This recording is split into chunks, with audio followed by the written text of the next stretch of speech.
అవి ఇప్పటికి 4-5 సార్లు అమ్ముకున్నారు, కొనుక్కున్నారు, అన్ని జరిగిపోయింది. 10-15 సార్లు అయిపోయి ఉంటాయి. అన్ని పేపర్ల మీద నడుస్తున్నాయి. రిజిస్ట్రేషన్ అడవుతాం.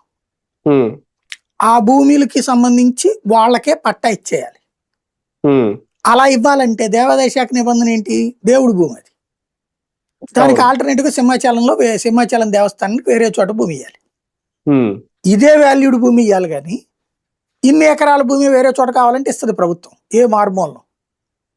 అంటే ఇక్కడేం కోట్లలో విలువ చేస్తుంది. ఇప్పుడు సింహాచలం గ్రామాలది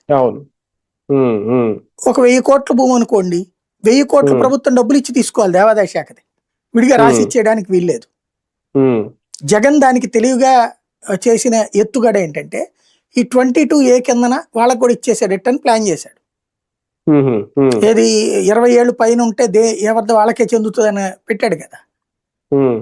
అలా చేద్దామని ఇప్పుడు వీళ్ళు ప్రయత్నిస్తున్నారు. కానీ దేవాదాయ శాఖకి సంబంధించి ఎవరు పిటిషన్ వేసినా మొత్తం లేచిపోద్ది. మళ్ళీ దానికి ఏం చేయాలి? దేవస్థానానికి వేరే చోట భూమి ఇవ్వాలి, పాలక మండలి ఒప్పుకోవాలి. పాలక మండలి వెళ్ళదే కాబట్టి ఒప్పుకుంటారు. ఇప్పుడు ఇది 1000 కోట్ల భూమికి ఎక్కడో 50 కోట్లు 20 కోట్లు వ్యాప్తి చేసే భూమిని ఇచ్చేసేసి సదుపుచ్చుస్తారు. అక్కడ తేడా వస్తుంది. అది మళ్ళీ దాన్ని ఏమంటారు, ఆ టెన్షన్ ప్రభుత్వం తీసుకోవట్ల. అది ప్రమాదకరం. అది ఆలోచించుకోవాల్సిన అంశం అన్నమాట. అట్లాగే మిగతాయి కూడా సాగునీటి ప్రాజెక్టులు